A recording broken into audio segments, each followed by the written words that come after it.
Bismillahirrahmanirrahim. Assalamualaikum warahmatullahi wabarakatuh.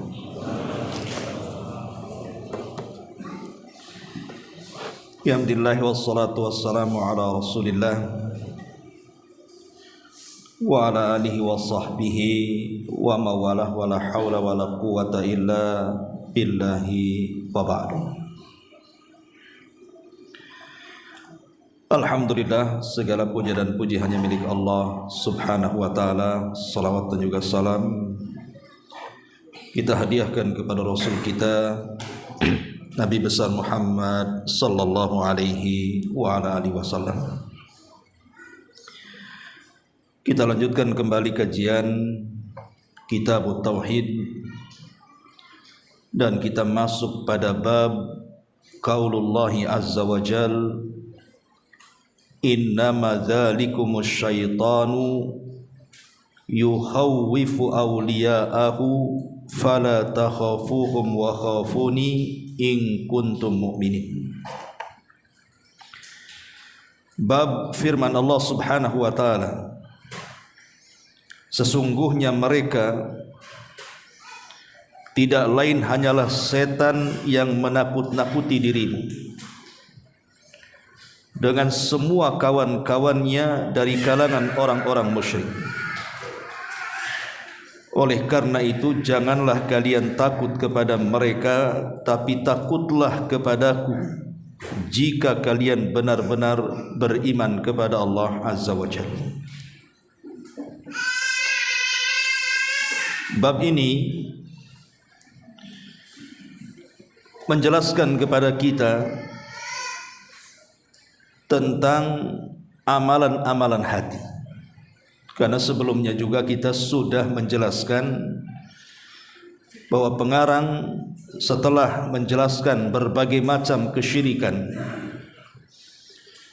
kemudian memulai menjelaskan kepada kita tentang amalan-amalan hati.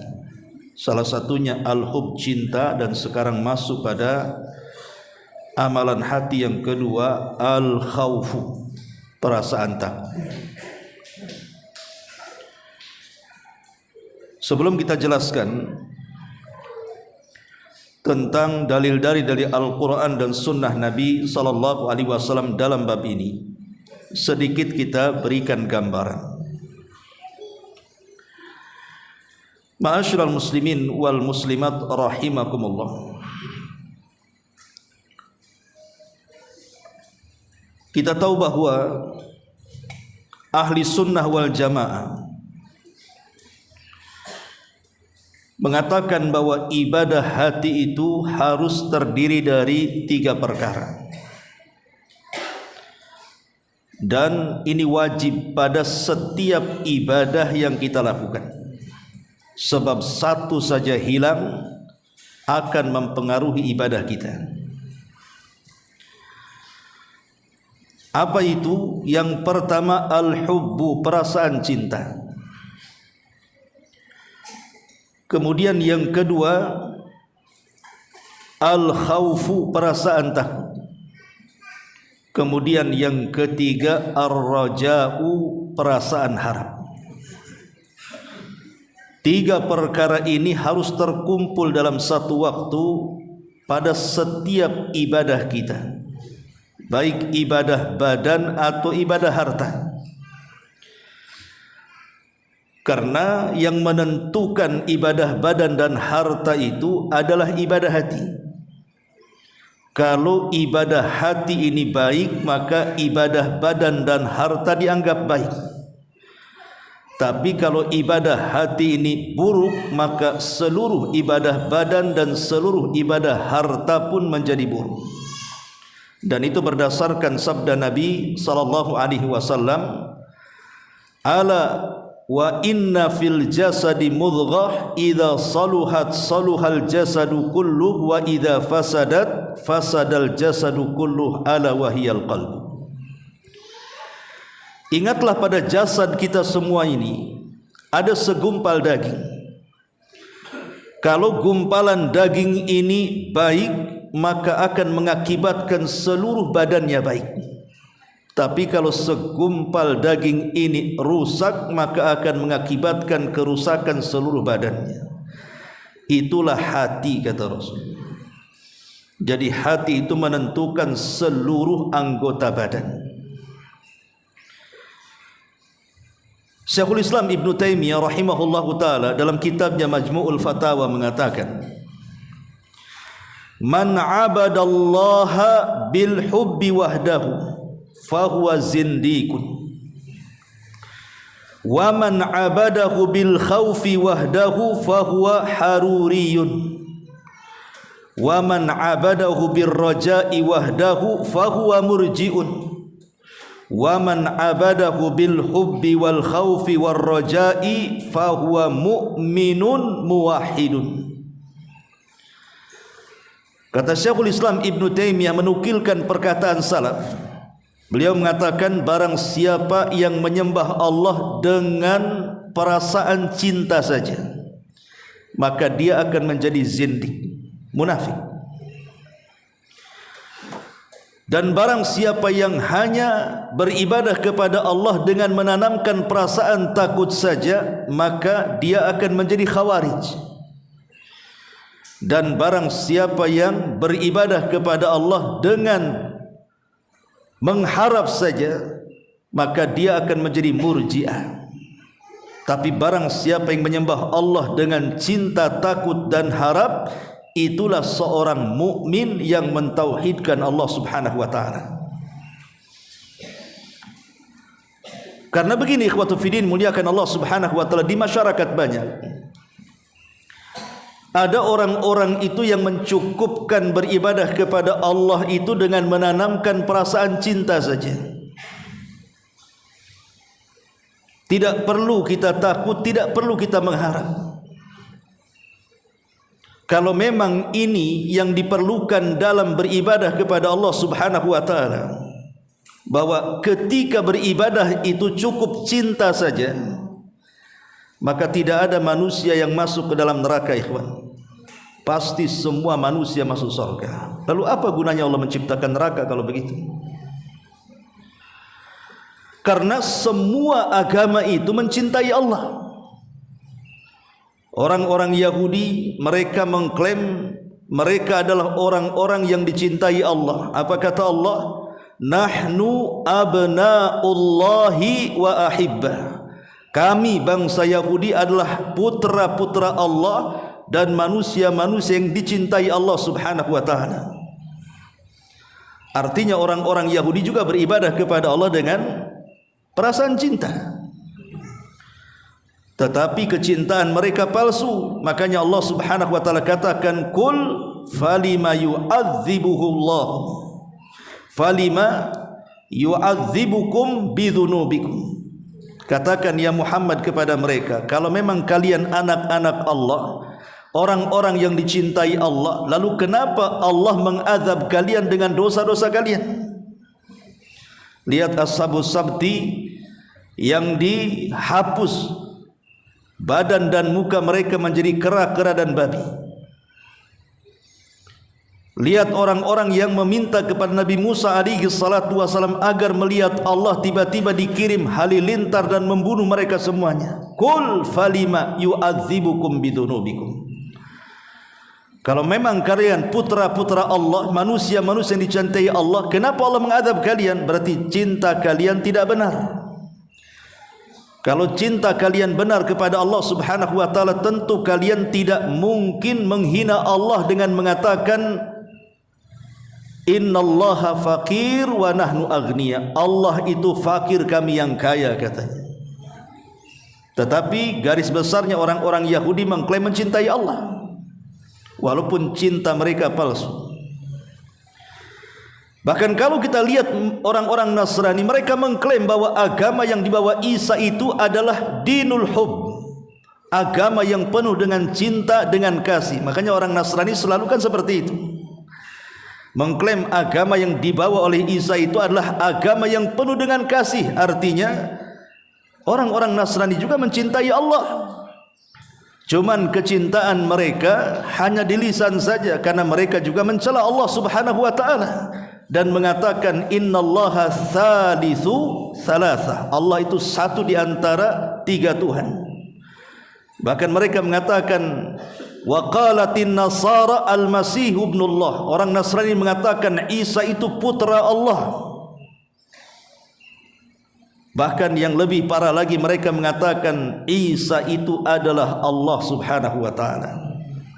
Tapi garis besarnya mereka mencintai Allah kan, menurut pengklaman mereka. Ataupun orang-orang musyrik, ketika Allah subhanahu wa ta'ala berfirman dalam bab sebelumnya yang kita kaji, wa minan nasi man yattakhidu min dunillahi andadan yuhibbunahum kahubbillah. Dan di antara manusia ada yang mengambil tandingan-tandingan selain Allah. Mereka mencintai tandingan-tandingan itu seperti mereka mencintai Allah subhanahu wa ta'ala. Artinya satu waktu mereka mencintai Allah, di lain waktu mencintai tandingan-tandingannya. Tapi kan intinya mereka mencintai Allah. Artinya baik Yahudinya, baik Nasraninya, baik musyriknya, semua mencintai Allah. Tapi kenapa orang Yahudi, orang Nasrani, orang musyrik Allah masukkan ke dalam jahannam?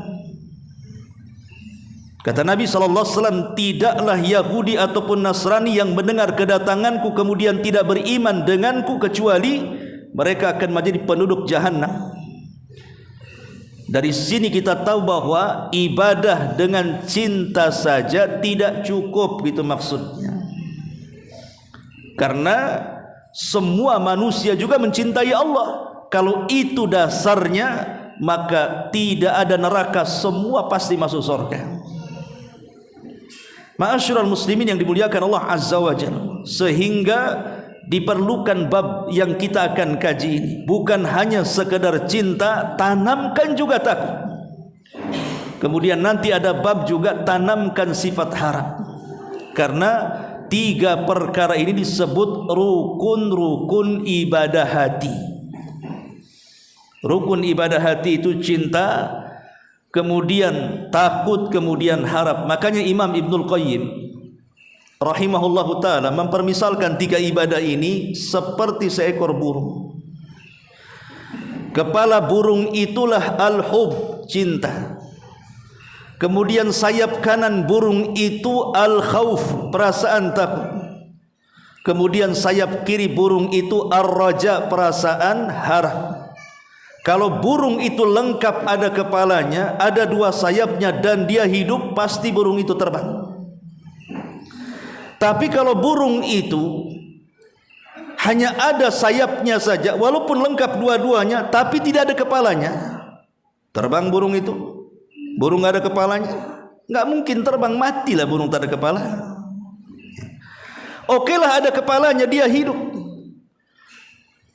Tetapi kalau seandainya ada luput dari kedua sayapnya, umpamanya dia takut ada tapi harap tidak ada, itu sama dengan terbang dengan satu sayap. Bisa terbang burung satu sayap? Tidak akan terbang. Ataupun mungkin harapnya ada, takutnya tidak ada, sama juga, hanya sayap kiri saja, sayap kanan tak ada, tak bisa terbang juga. Tetapi kalau burung itu lengkap, ada kepalanya, ada kedua sayapnya, dan ada kehidupan padanya, maka burung itu terbang. Itulah ibadah hati. Kalau dalam ibadah itu ada perasaan cinta, ada perasaan takut, ada perasaan harap, maka antum akan merasakan kelezatan ibadah. Karena hanya dengan tiga perkara inilah, tidak usah lagi bertanya macam mana saya tidak bisa khusyuk, macam mana caranya khusyuk, macam mana caranya ingin lezat dalam ibadah. Cukup terapkan tiga ibadah hati ini, itu sebagai jawabannya. Ma'asyiral muslimin yang dimuliakan Allah subhanahu wa ta'ala. Dan alamat yang paling jelas kalau kita memiliki sifat khauf, rasa takut kepada Allah subhanahu wa ta'ala, adalah sur'atun ilallah. As-sur'atu ilallah, bersegera menuju Allah subhanahu wa ta'ala. Karena ada hadis yang mengatakan man khafa adlaj, wa man adlaj balagal manzil, ala inna sil'atallahi ghaliyah, ala inna sil'atallahi ghaliyah. Kata Nabi SAW, barang siapa yang takut maka dia akan mulai berjalan. Barang siapa yang takut maka dia akan segera berjalan di awal malam. Dan barang siapa yang berjalan di awal malam pasti akan sampai tujuan. Ketahuilah barang dagangan Allah itu mahal. Ketahuilah barang dagangan Allah itu mahal. Lihat bagaimana kata Rasul, barang siapa yang takut bersegera dia berjalan. Kalau takut diam saja. Pamannya antum yang takut hantu, lewat Tamiang sana, tidak ada jalan lain kecuali ke situ. Kalau kita diam saja, enggak mau lewat situ, sampai kira-kira ke tujuan? Ya enggak mungkin sampailah diam saja kita. Kenapa enggak cepat jalan? Takut aku di situ katanya. Tapi kalau seandainya setakut-takutnya dia tetap berjalan. Bahkan biasanya orang takut itu jalannya akan lebih kencang dibandingkan jalan orang yang tidak takut kan. Kalau tidak takut nyantai saja, enggak takut, saya biasa aja dia jalan. Coba kalau takut, itu bisa terbirit-birit jalannya tuh. Karena semua disangka setan, pohon pisang setan, pohon nangka setan, takutlah dia, langsung pergi kan, pasti dia akan lari itu. Lah kalau lari pasti akan sampai di tujuan. Artinya di sini kata Nabi SAW ingin mengatakan kepada kita bahwa di antara tanda kita ini takut kepada Allah adalah ketika kita bersegera menuju Allah Subhanahu wa taala. Ketika mendengar azan langsung ke masjid gitu. Ketika mendengar ayat-ayat sedekah langsung sedekah. Ketika mendengar ayat tentang keutamaan talabul ilmi langsung belajar, dan begitu seterusnya. Itulah alamat yang pertama, ciri orang itu takut kepada Allah. Kemudian ada alamat yang lebih tampak lagi, di mana orang itu dikatakan takut kepada Allah Subhanahu wa taala ketika dia dihadapkan dengan sebuah kemaksiatan. Di hadapannya ini ada maksiat nih. Nampaknya maksiat itu menggiurkan kehidupan dia. Boleh jadi mungkin di hadapannya ada seorang wanita yang mengajak berzina, ada botol yang mengajak untuk minuman keras, ada kartu-kartu yang mengajak kita untuk berjudi, dan begitu seterusnya. Kalau seandainya kita menghindar dari maksiat-maksiat itu, berarti adalah rasa takut dalam hati. Tapi kalau seandainya kita sambut maksiat itu, ada perempuan langsung berzina, ada khamar langsung diminum, main judi dan begitu seterusnya, dan dia nyaman dengan perkara itu, alamat hatinya tidak takut. Orang yang nyaman dengan maksiat berarti tidak ada takut dalam hatinya. Ma'asyiral muslimin yang dimuliakan Allah Subhanahu wa taala, makanya lihat di dalam Al-Qur'anul Karim kisah Nabi Yusuf alaihi salatu wassalam. Ketika Allah Subhanahu wa taala mengatakan warawadathu allati huwa fi baitiha an nafsi wa ghallaqatil abwab wa qalat hayta lak qala ma'adzallah innahu rabbi ahsana mathwaya innahu la yuflihu dhalimun wa laqad hammat bihi wa hamma biha laula an ra'a burhana rabbi kadzalika nasrifu anhu su wal fasha innahu min ibadinal mukhlisin. Dan perempuan yang dia Yusuf tinggal di rumahnya sedang menggodanya. Perempuan ini adalah istri daripada Al-Aziz, dan disebut Al-Aziz itu biasanya orang hebat di Mesir. Kalau orang hebat, pejabat, orang Mesir menganggapnya sebagai Al-Aziz. Jadi wanita ini istri daripada Al-Aziz. Dan ada yang mengatakan dalam beberapa riwayat bahwa Al-Aziz ini tidak bisa memuaskan istrinya. Ada yang mengatakan impoten, ada yang mengatakan apa, intinya dia tidak bisa melayani, sehingga nafsu istrinya kuat. Lah ketika melihat Yusuf yang ganteng itu, yang mewarisi separuh ketampanan Adam alaihi salatu wassalam, tertarik dia, padahal itu anak angkatnya, sudah 10 tahun dirawatnya. Rupanya dari usia 10 tahun sekarang sudah usia 20 tahun, nampaklah ganteng Nabi Yusuf itu. Dan tidak ada manusia seganteng itu kala itu. Yang kedua, dia tidak memiliki kepuasan dengan suaminya. Bagaimana tidak suka dan cinta dengan Yusuf? Makanya dari sini Allah mengatakan, dan perempuan yang dia Yusuf tinggal di rumahnya mulai menggoda dirinya. Lalu dia menutup pintu-pintunya, jendela-jendelanya, seraya berkata, "Hai talak, kemarilah wahai Yusuf, mari berzina denganku." Subhanallah ikhwatu fiddin, godaan Nabi Yusuf ini dengan tawaran wanita itu besar. Pertama, Nabi Yusuf itu masih muda, 20 tahun, itu syahwat lagi gede-gedenya. Yang kedua, Nabi Yusuf itu seorang budak. Kemudian dia seorang musafir, jauh dari kampung halamannya. Biasanya orang yang jauh dari kampung halaman lebih mudah maksiat dibandingkan di kampung halamannya. Antum kalau mau maksiat di kampung halaman mikir-mikir kan? Tapi kalau maksiat di kampung orang nggak mikir, orang kampung nggak tahu kok. Kemudian wanita yang di hadapan Yusuf itu bukan wanita biasa, wanita cantik, wanita yang merawat dirinya. Karena biasanya orang-orang yang beruang, orang-orang yang berduit itu, walaupun usianya sudah tua nampak muda kan? Beda kalau seandainya yang uangnya sedikit, biasanya yang muda pun nampak nenek-nenek tua kan? Karena tak pandai merawat wajah. Tapi subhanallah, belum lagi wanita ini yang mengajak zina. Dan dia sudah mengeluarkan triknya dengan cara apa? Dia sudah membuka auratnya, dia sudah tutup pintunya, dia sudah tutup jendelanya, tidak ada manusia di situ. Kira-kira nih, kalau posisi antum sebagai Nabi Yusuf, ambil nggak tuh tawaran? Hah? Nggak mungkin nggak diambil kayak antum. Pasti diambil. Karena iman kita ini tidak sekuat Nabi Yusuf. Iman kita ini tidak sekuat Nabi Yusuf.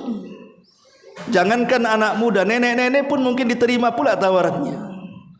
Tapi iman Nabi Yusuf alaihi salatu wassalam memang iman yang kokoh dan menggunung dalam hatinya. Sehingga Allah katakan di sini, dan sungguh perempuan itu telah berhasrat kepada Yusuf. Telah berhasrat. Dan Yusuf pun berkehendak demikian manusiawi. Yusuf juga berkehendak sebenarnya. Tetapi sekiranya dia tidak melihat tanda-tanda dari tanda-tanda Rabbnya, tentu dia akan terjerumus kepada perzinahan kan? Demikianlah kami palingkan darinya keburukan dan kekejian itu. Sungguh Yusuf termasuk hamba kami yang terpilih. Dari sini syahidnya apa? Yusuf menolak tawaran zina itu. Kenapa? Karena dalam hatinya ada perasaan takut. Dari sini istidlal pengambilan dalilnya adalah alamat takut yang jelas dari seseorang ketika ada penawaran maksiat dia tinggalkan. Dan kalau dia sampai mengambil maksiat itu, apalagi tenang dengan maksiatnya, berarti hilanglah perasaan takut dalam dadanya. Kemudian contoh yang kedua, Allah Subhanahu wa taala menyebutkan tentang kisah Maryam dalam surah Maryam, di mana Allah Subhanahu wa taala mengatakan fattakhadat min duni hijaban fa arsalna ilaiha ruhana fatamassala laha basharan sawiyya qalat inni a'udzu birrahmani minka in kunta taqiyya qala innama ana rasul rabbik li ahabalaki ghulaman zakiyah. Lalu dia Maryam memasang tabir yang melindunginya dari mereka. Ketika itu Maryam yang memang diserahkan oleh keluarganya Imran sudah meninggal. Kemudian istrinya Imran menyerahkan Maryam untuk diasuh di Baitul Maqdis, karena itu nazar dari dirinya. Kalau dia punya anak maka akan diserahkan ke Baitul Maqdis. Maka diserahkanlah Maryam ke Baitul Maqdis, kemudian diasuh oleh kerabatnya, tentu dengan cara undian, dan dimenangkan oleh Nabiullah Zakaria alaihi salatu wassalam. Maka Zakarialah yang berhak untuk merawat Maryam. Dan itu sebuah kebanggaan karena Maryam itu anak dari pembesar Baitul Maqdis, keluarga Imran. Sampai agungnya keluarga ini, sampai kita kenal dalam Quran itu namanya Suratu Al-Imran, surah keluarga Imran, keluarga Maryam bintu Imran. Maka sejak itulah Zakaria membimbing Maryam tidak keluar dari mihrabnya. kerjanya setiap hari hanya beribadah saja kepada Allah Subhanahu wa taala dan tidak pernah melihat maksiat. Satu hari memang Allah Subhanahu wa taala apabila menghendaki sesuatu pasti Allah akan buat sebabnya kan. Innallaha idza arada syai'an ahya asbaba. Itu kaidah namanya. Allah kalau menghendaki sesuatu Allah buat sebabnya tuh. Tiba-tiba Maryam ingin buang hajat besar. Dan di zaman itu kalau buang hajat ya keluar ya. Kalau zaman saya masih dulu belajar di Yaman saja masih ada orang yang buang hajat itu di padang pasir. Disediakan kamar mandi pun tak mau, tak keluar katanya. Tetap ke padang pasir baru keluar. Ada orang kayak gitu ya. Ada orang kayak gitu di sini. Mungkin kayak orang-orang yang ditambak-tambak gitu biasanya. Biasa buang hajat ditambak, dikasih kamar mandi umum, nggak ada yang datang kamar mandi umum. Ya tetap aja di situ, alasannya apa? Nggak bisa keluar katanya. Jadi orang-orang dulu itu kalau buang hajat ya cari tempat-tempat yang jauh dari manusia. Lah rupanya di tengah jalan setelah buang hajat tiba-tiba dihadang oleh laki-laki tampan. Ini bukan laki-laki biasa, laki-laki tampan, basyaran sawiyah. Laki-laki yang sangat tampan, jelmaan daripada Jibril. Dan Jibril ini kalau menjelma manusia tidak sembarang. Di zaman Rasul saja kalau menjelma manusia ingin menemui Rasul, biasanya dia akan meniru sahabat yang paling ganteng. Siapa? Dihyatul Kalbi. Jadi Jibril itu selalu menggunakan wajah Dihyah untuk merubah dirinya menjadi manusia kemudian berjumpa dengan Nabi. Dan tidak ada manusia terganteng dari kalangan sahabat ketika itu melebihi Dihyah. Kalau dia safar ke Syam itu berjualan, wanita-wanita Syam itu terpelongok saking gantengnya Dihyah itu. Jadi Jibril tidak sembarang dia kalau mau menghadapi seseorang itu pasti dia akan bermuka manusia dengan muka yang sangat ganteng. Dalam hadis Umar saja lihat bagaimana wabah Jibril itu. Kata Umar bin Khattab, ittala alaina rajulun syadidu bayadi thiyab, syadidu syawadi sya'ri, la yura alaihi atharus safar, wa la ya'rifuhu minna ahad, dan begitu seterusnya. Datang kepada kami, kata Umar, seorang laki-laki yang sangat hitam rapi sekali rambutnya, kemudian sangat putih sekali dandanannya, dan tidak ada bekas safarnya. Masalahnya di antara kami tidak ada yang kenal dia. Kalau dia orang jauh, kenapa tak kotor badannya? Kalau dia orang dekat, kenapa pula tak ada yang kenal di antara kita? Tapi dengan menunjukkan, Umar menceritakan bagaimana kondisi Jibril yang datang dengan penampilan yang luar biasa, menunjukkan Jibril itu kalau menjelma manusia, maka dia tidak sembarang menjelma. Lah sama juga di sini ketika berjumpa dengan Maryam, menghadang Maryam, Jibril itu berpenampilan dengan sangat ganteng sekali. Tapi Maryam adalah wanita yang dididik untuk takut kepada Allah Subhanahu wa taala. Sehingga Maryam mengatakan, qalat inni a'udzu birrahman in kunta taqiya. Qalat inni a'udzu birrahmani minka in kunta taqiya. Maka Maryam berkata, sungguh aku berlindung kepada Rabbku yang maha pengasih terhadap engkau wahai fulan, jika engkau bertakwa pergilah dariku. Dan perasaan takut yang ada di hati Maryam menjadikan Maryam tertunduk dan tidak berani memandang laki-laki tampan itu. Padahal dia seorang gadis, tidak pernah melihat laki-laki tampan kecuali hari itu. Tapi perasaan takut mendorongnya untuk menundukkan pandangan, karena tahu bahwa menundukkan pandangan itu bagian daripada perintah Allah Subhanahu wa taala. Barulah kemudian Jibril mengatakan, inni atau qala innama ana rasulu rabbik li ahabalaki gulaman zakiyah. Sungguh aku hanyalah utusan Rabbmu untuk menyampaikan anugerah kepadamu berupa seorang anak laki-laki yang suci kelak saat kelahirannya. Itulah Isa bin Maryam. Ini contohnya. Contoh yang kedua, bahwa karena dorongan rasa takut Maryam tidak berani memandang laki-laki itu. Kalau di zaman sekarang subhanallah, seolah-olah tidak ada rasa takut lagi pada hati kita ini. Hari-hari kita memandang aurat yang bukan halal untuk dipandang. Tidak di alam nyata, ya di alam medsos kan. Pamannya tak ada, malam-malam ke mall tak ada wanita, nengok pula di handphone. Nah, itulah kita. Terkadang rasa takut itu sudah tidak ada. Makanya Nabi SAW sampai mengatakan sab'atun yudhilluhumullahu fi dhillihi yawma la dhilla illa dhillu. Ada 7 kelompok kata Rasul yang akan mendapatkan naungan di hari yang tidak ada naungan kecuali naungan Allah Subhanahu wa taala. Salah satunya apa kata Rasul? Wa rajulun da'athu imra'atun dzata mansabin wa jamalin faqala inni akhafullah. Seorang laki-laki yang dipanggil oleh wanita yang cantik, memiliki kedudukan, kaya raya, indah, menawan, bak bidadari, tapi dia menolaknya dan mengatakan aku takut kepada Allah Subhanahu wa taala dan tidak jadi berzina dengan wanita itu. Ma'asyiral muslimin yang dimuliakan Allah Subhanahu wa taala, dan banyak dari alamat-alamat seseorang itu tertanam perasaan takut. Taib. Sebelum kita jelaskan perkara yang lain, kita akan menjelaskan tentang keutamaannya. Apa sih keutamaannya? Bagi orang-orang yang menanamkan perasaan takut kepada Allah Subhanahu wa taala itu. Pertama, kalau di hati kita penuh dengan rasa takut, pasti yadfa'ul muslim ilal ikhlas. Pasti akan lebih mengundang seorang muslim kepada keikhlasan dalam ibadah.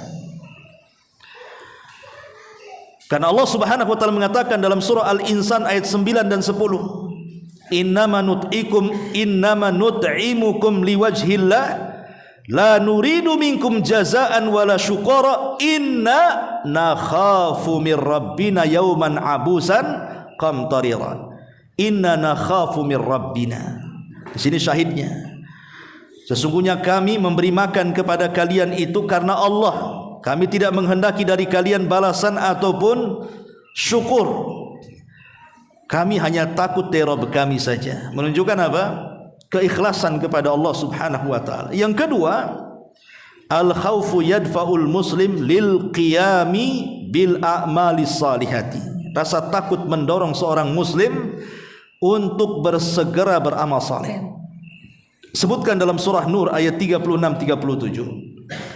Fi buyutin adzinallahu an turfa wa yudhkara fiha ismu yusabbihu lahu fiha bil ghudwi wal asal rijalun tulhihim tijaratun wala bai'un an dzikrillahi wa iqamis salati wa itaiz zakati yakhafuna yauman tatakallab fihi al qulub wal absar. Di rumah-rumah Allah yang diizinkan untuk diangkat dan diingat Allah di dalamnya, mereka bertasbih dalamnya di waktu pagi dan petang. Ada seseorang yang tidak terlalaikan karena perdagangannya, karena jual belinya dari zikir kepada Allah, dari menegakkan salat dan menunaikan zakat. Ya khafuna, karena mereka takut kepada Allah akan satu hari yang akan mencengangkan hati dan pandangan manusia. Menunjukkan bahwa takut itu mendorong kita untuk beramal saleh di sini. Kemudian yang ketiga, yaqudu ila takdiris sayyiati wa adami taladzuz biha. Takut itu akan mengarahkan kepada kita untuk berusaha menjauhi sesuatu yang buruk dalam kehidupannya, dan dia tidak akan merasa lezat dengan keburukannya. Kemudian juga yang keempat, sana'ullah 'alal abdi bisababi khaufihi.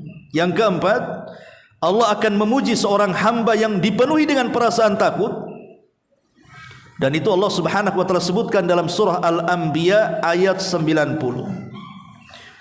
Kemudian yang kelima, an-najatu min kulli su'in. Orang yang takut itu akan terselamatkan dari setiap keburukan. Kata Rasul, thalathun munjiat. Ada 3 perkara yang bisa menyelamatkan kita.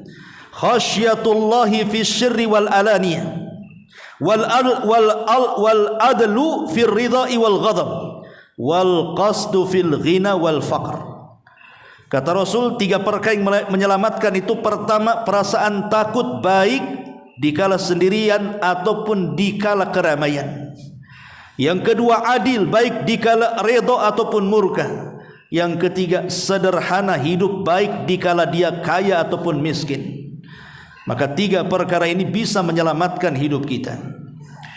Dan banyak lagi, ini di dunia ya. Kalau di akhirat sudah jelas. Pertama, akan mendapatkan naungan arsy yang tidak ada naungan kecuali naungan Allah pada hari itu. Sebagaimana hadisnya sudah kita baca tadi. Kemudian yang kedua, dia akan merasa aman pada hari kiamat. Kenapa demikian? Karena Rasul mengatakan, la ajma ala abdi khaufaini wa amnaini. Allah Subhanahu wa taala berfirman dalam hadis kursi, tidak mungkin saya kumpulkan bagi hambaku 2 perasaan takut atau 2 perasaan aman. Maknanya apa? Kalau orang takut di dunia, maka dia orang yang paling aman di akhirat. Tapi orang yang paling aman di dunia, maka dia orang yang paling takut di akhirat. Tidak mungkin orang aman di dunia, aman di akhirat. Takut di dunia, takut di akhirat, mustahil. Karena Allah tidak pernah menggabungkan 2 perkara itu. Kalau di dunia kita takut kepada Allah Subhanahu wa taala, maka di akhirat kita paling aman dengan Allah. Tapi kalau di dunia kita aman dengan makar Allah, aman dengan maksiat, tenang-tenang saja dia bermaksiat karena aman dari makar Allah, maka di akhirat dia paling takut menghadap Allah Subhanahu wa taala. Ini yang kedua. Yang ketiga, an-najatu minan nar. Orang yang takut itu Allah akan selamatkan dia dari api neraka. Kata Nabi SAW, la yalijun nar rajulun bakat min khasyatillah hatta ya'udal labanu fi darai. Tidak akan disentuh api neraka seseorang yang menangis karena takut kepada Allah sampai ada kembali air susu balik ke putingnya dan masuk ke dalamnya. Mustahil kalau air susu sudah keluar dari putingnya, tak mungkin balik lagi. Begitulah Allah mustahil akan memasukkan orang yang takut kepadanya ke dalam neraka. Kemudian yang keempat, nailu maghfiratillahi wa rahmatihi. Orang yang takut itu akan mendapatkan rahmat dan juga ampunan Allah Subhanahu wa taala. Ingat sebuah hadis, ketika di zaman Bani Israel ada orang tua yang semua dosa sudah dilakukannya. Tidak ada dosa kecuali sudah dilakukannya, apalagi sudah tua. Kemudian ketika hendak mati dia takut kalau seandainya Allah mampu membangkitkan dirinya, tentu Allah akan mengadab dia dengan adab yang belum pernah terjadi sesudah dan sebelumnya. Saking banyak dosanya itu, takutan dia. Akhirnya dia mengatakan kepada anak-anaknya, kalau saya meninggal dunia, fa'ahrikuni, bakar aku. Kalau sudah jadi abu, maka abu ini sebarlah di semua air lautan dan sungai-sungai di dunia. Lain qadirallah, kata dia, kalau Allah sanggup membangkitkan aku, la yu'adzibani bi'adzabin la yu'adzibu ahadun minal alamin, maka tentu Allah akan mengadab diriku di mana tidak ada seseorang pun diadab seperti azabku, katanya. Dia tidak sadar bahwa Allah itu ala kulli syai'in qadir. Setelah dia mati, kemudian anak-anaknya membakar dia, kemudian abunya disebar di semua sungai dan lautan. Tiba-tiba Allah Subhanahu wa taala betul-betul membangkitkan dirinya, mengembalikan semua abu-abu itu, kemudian menjelma kembali dan dihadapkan di hadapan Allah. Sampai Allah mengatakan, ya fulan ma hamalaka ala ma sana'ta. Fulan, bagaimana bisa kau melakukan seperti itu? Kenapa kau lakukan seperti itu? Kau tidak percaya aku ada dan aku sanggup membangkitkan dirimu? Maka orang ini mengatakan, tidak ya Rabb, aku yakin kau ada, aku yakin kau sanggup membangkitkan dirimu, tapi perasaan takut yang menjadikan aku seperti itu, katanya. Kemudian Allah mengatakan, betul, karena perasaan takut Allah tahu, cuma Allah mengetes saja. Betul, dia mengatakan ya. Maka Allah mengatakan, khaufuka adkhaltukal jannah, rasa takutmu menjadikan ku masukkan kau ke dalam surga. Ma'asyiral muslimin yang dimuliakan Allah Azza wa Jalla. Kemudian juga di antara keutamaan takut adalah nailur ridallahi azza wa jalla. Dia akan mendapatkan ridha Allah Subhanahu wa taala sebagaimana dalam surah Al-Baqarah ayat 8, radhiyallahu anhum wa radu an dzalika liman khasyiya rabbah. Allah redha tentang mereka dan mereka pun redha kepada Allah. Bagi siapa yang Allah redai? Liman khasya rabbah, bagi orang yang takut kepada Rabbnya. Dan ingat, berbahagialah kalau mendapatkan redha Allah Subhanahu wa taala. Karena redha itu lawan daripada murka. Artinya kalau kita mendapatkan redha berarti kita dijauhkan dari murka. Kalau kita dijauhkan dari murka artinya didekatkan dengan surga. Tapi kalau kita tidak mendapatkan keridhaan berarti didekatkan dengan murka. Kalau sudah didekatkan dengan murka artinya didekatkan dengan neraka. Itulah perasaan takut menjadikan kita mendapatkan redha Allah Subhanahu wa taala. Kemudian juga yang keenam, dukhulul jannah. Allah janjikan dengan dengan surga. Allah mengatakan dalam surah Ar-Rahman 46, waliman khafa maqama rabbihi jannatan. Bagi yang takut kepada Rabbnya maka dia memiliki dua sorga. Ingat, setiap mukmin yang masuk sorga paling sedikit mendapatkan dua istana.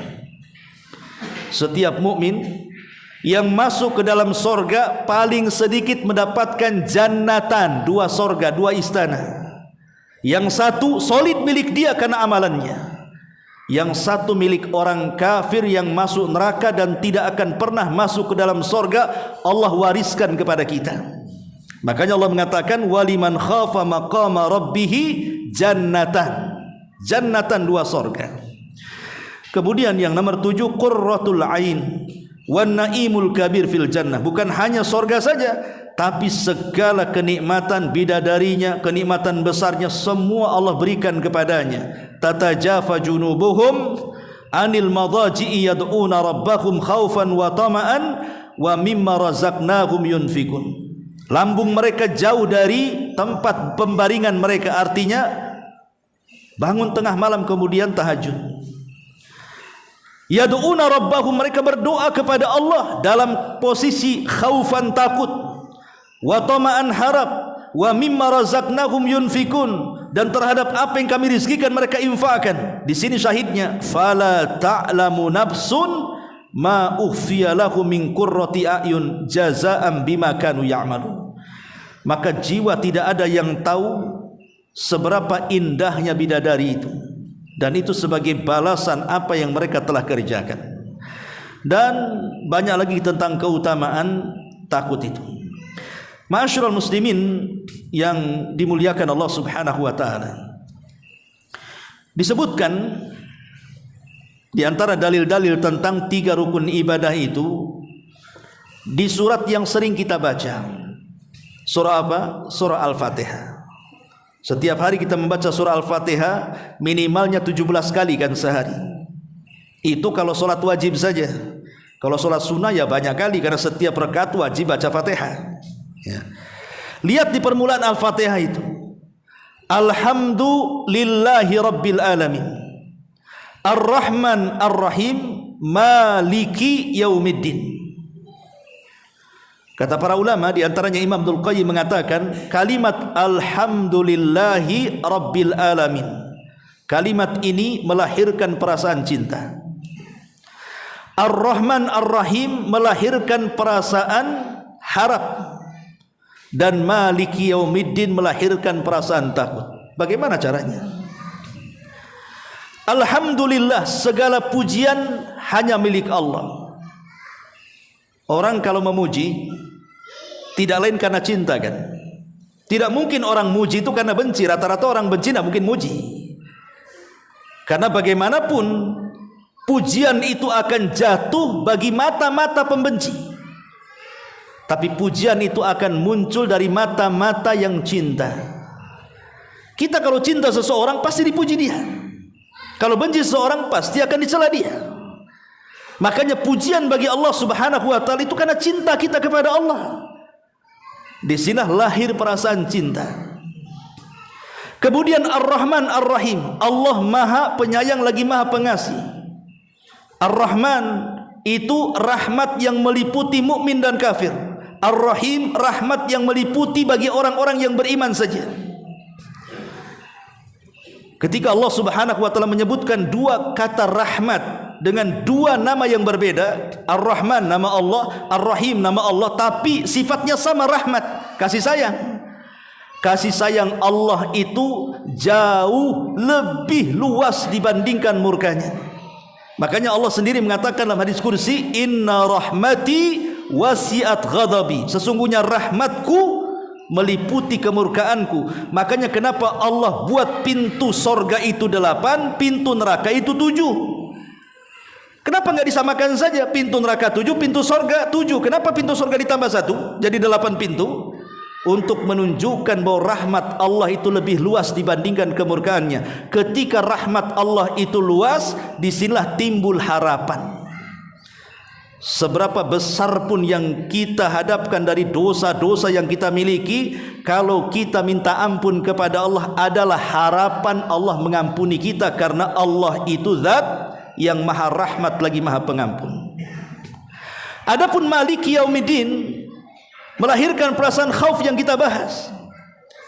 Karena nanti pada hari kiamat ketika seluruh makhluk Allah dihancurkan, bumi dihancurkan, langit dihancurkan, alam semesta dihancurkan, makhluk yang berakal dihancurkan, mulai para malaikat, para jin dan manusia, semua tidak ada yang hidup, binatangnya, tumbuh-tumbuhannya. Dalam 40, entah 40 hari, 40 bulan, 40 tahun, wallahu alam, kata Abu Hurairah. Tapi dalam angka 40 itu terjadi kehancuran yang luar biasa. Itulah yang disebut dengan nihayatul alam, akhir dari seluruh alam semesta. Ketika semua sudah hancur, maka Allah subhanahu wa ta'ala akan berdiri sendirian, kemudian akan mengatakan, limanil mulkul yaum, limanil mulkul yaum. Kalian sudah tahu kekuasaan ini milik siapa? Kalian sudah tahu kekuasaan ini milik siapa? Ya, tidak ada yang jawab, semua sudah mati. Malaikat sudah mati, jin sudah mati, manusia sudah mati. Maka Allah jawab sendiri, lillahil wahidil qahar. Kekuasaan ini milik zat yang satu, yang esa, yang bisa melakukan segalanya. Disitulah lahir perasaan takut. Maliki Yaumiddin, dialah raja di hari ketika manusia dibalas oleh Allah dan dibangkitkan di hadapan Allah subhanahu wa ta'ala. Lahir perasaan takut. Jadi kalau kita sedang membaca permulaan Al-Fatihah, mestinya kita merenungkan, tanamkan dalam solat kita perasaan cinta, tanamkan dalam solat kita perasaan harap, dan tanamkan dalam solat kita perasaan takut. Maka akan merasakan lezatlah solat itu. Subhanakallah bihamdika, asyhadu an la ilaha illa anta, astaghfiruka wa atubu ilaik. Allahu ta'ala alam. Assalamualaikum warahmatullahi wabarakatuh.